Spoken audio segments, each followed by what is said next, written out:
CP Subramaniam ரிதன்யாவினுடைய தந்தையாருக்காக வழக்கில் ஆஜராகி வருகிறேன்.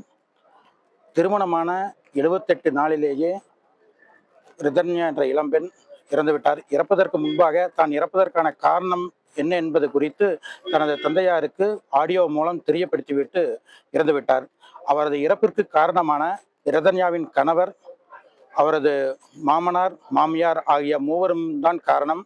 அவர்கள் செய்த மனதளவிலும் உடல் அளவிலுமான கொடுமைகள் தாங்க முடியாமல் இனிமேலும் வாழ முடியாது என்று இறந்துவிட்டார். அவர்கள் மீது காவல்துறை வழக்கு பதிவு செய்து முதலில் அவரது கணவரையும் கணவரின் தகப்பனாரையும் கைது செய்திருந்தனர். அவர்கள் பிணை மனு திருப்பூர் மாவட்ட முதன்மை நீதிமன்றத்தில் தாக்கல் செய்திருந்தார்கள். 2 நாட்களுக்கு முன்பு அவர்களுடைய 2 மனுக்களும் தள்ளுபடி செய்யப்பட்டிருந்தன. அன்றைய தேதி வரை அந்த ரிதன்யாவினுடைய மாமியார் சித்ராதேவி தலைமறைவாக இருந்தார். காவல்துறையினர் கைது செய்யாமல் இருந்தனர்.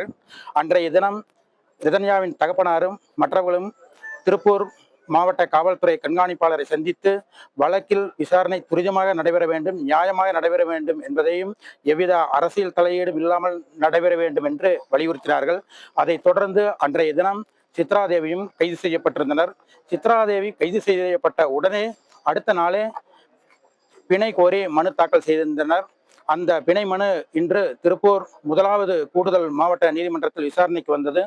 அந்த மனுவிலும் அந்த சித்ராதேவிக்கு ஜாமீன் வழங்கக்கூடாது என்பதற்காக ரிதன்யாவின் தந்தையார் சார்பாக நாங்கள் ஆட்சேபனை மனு தாக்கல் செய்திருந்தோம். அந்த ஆட்சேபனை மனுவை பெற்றுக்கொண்டு நீதிமன்றம் 11ஆம் தேதிக்கு வழக்கை ஒத்திவைக்கப்பட்டுள்ளது. அன்றைய தினம் இருதரப்பும் விசாரணைக்கு ஏற்றுக்கொள்ளப்பட்டு அன்றைய தினம் உத்தரவு பிறப்பிப்பதாக தெரிவித்துள்ளார்கள். இந்த பாதிக்கப்பட்டவர்கள் தரப்பில் அந்த ரிதன்யாவினுடைய இறப்பிற்கு காரணமானவர்களுக்கு நீதி கிடைக்கும் வரை நிச்சயமாக போராடுவோம் என்று கூறியுள்ளார்கள். அந்த ரிதன்யாவினுடைய இறப்புக்கு கிடைக்க வேண்டிய நீதியானது நாட்டு மக்கள் அனைத்து பெண்களுக்கும் பாதுகாப்பாகவும் அனைத்து பெண்களுக்கும் ஒரு நீதியாகவும் இனிமேல் இந்த ரிதன்யா போல் ஒரு இறப்பு நிகழக்கூடாது என்பதற்காகவும் அவர் சட்ட போராட்டத்தை நடத்தி வருகிறார். போஸ்ட்மார்ட்டம் ரிப்போர்ட்டும் ஆடியோ விசாரணை நடத்தியுள்ளார்கள். அந்த 2 விசாரணை அறிக்கைகளும் இதுவரை வரவில்லை.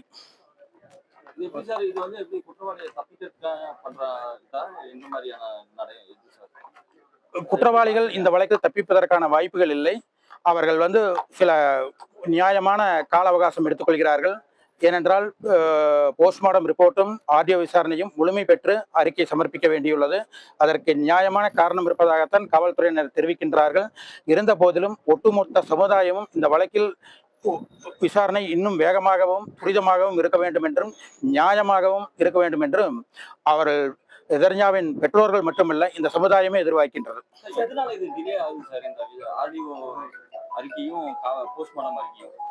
அது காவல்துறையினரை தான் கேட்க வேண்டும். தெரிவிக்கின்றனர். அதே போல் பெற்றோர்கள் தரப்பிலும் இது காலதாமதமாக உள்ளது என்பதற்காகத்தான் மாவட்ட காவல்துறை கண்காணிப்பாளரை சந்தித்து வழக்கினுடைய விசாரணையை துரிதப்படுத்த வேண்டும் என்று கேட்டுக்கொண்டிருக்கின்றோம். காவல்துறை கண்காணிப்பாளரும் உரிய விசாரணை துரிதமாக நடைபெறும் என்று உறுதியளித்துள்ளார். ஒரு வழக்கறிஞரும் இந்த காலதாமதங்கிறது ஒரு ஏற்புடைய ஒன்றுதான். நீங்க என்ன கருத்து சொல்றீங்க? ஒரு நியாயமான ஒரு கால அவகாசம் இருப்பதாகத்தான் கருதுகிறேன். அவர்கள் திரும்பவும் ஒரு 2 வாரம் கழித்து இதே நீதிமன்றத்தில் வேறு மனு தாக்கல் செய்யலாம் அல்லது உயர் நீதிமன்றத்தை நாடலாம். முதலில் சந்தேக மரணம் என்ற அடிப்படையில் முதல் தகவல் அறிக்கை பதிவு செய்து இருந்தார்கள். அதன் பின்பு அந்த ரிதன்யா வெளியிட்ட ஆடியோ செய்தி உள்ள அந்த கொடுமைகளை குறித்து அவர்கள் காவல்துறையினர் தெரிவித்துள்ளார்கள். அதன் பின்பு சட்டமாறுதல் அறிக்கை நீதிமன்றத்துக்கு சமர்ப்பித்துள்ளார்கள். தவிர்க்க முடியாத தம்ப்நெயில்ஸ், கலக்கலான கண்டென்ட்ஸ், சினிமாவும் சீரியஸ் பிரச்சனைகளும், பல வருடங்கள் இடைவெளி கலகலப்பும் கைகலப்பும், ஏற்ற தெரிக்குதுனாலே டன்னு தான். பிரேக்கே இல்லாமல் பிரேக்கிங் நியூஸ் சொல்லும் தந்தி டிவி ஆப். இன்ஸ்டா தலைமுறை வரை இறங்கி அடிக்கும் தந்தி டிவியின் டிஜிட்டல் எக்ஸ்க்ளூசிவ். அது தண்ணிக்குள்ள போகும்போது ஹேங் ஆயிடுச்சு.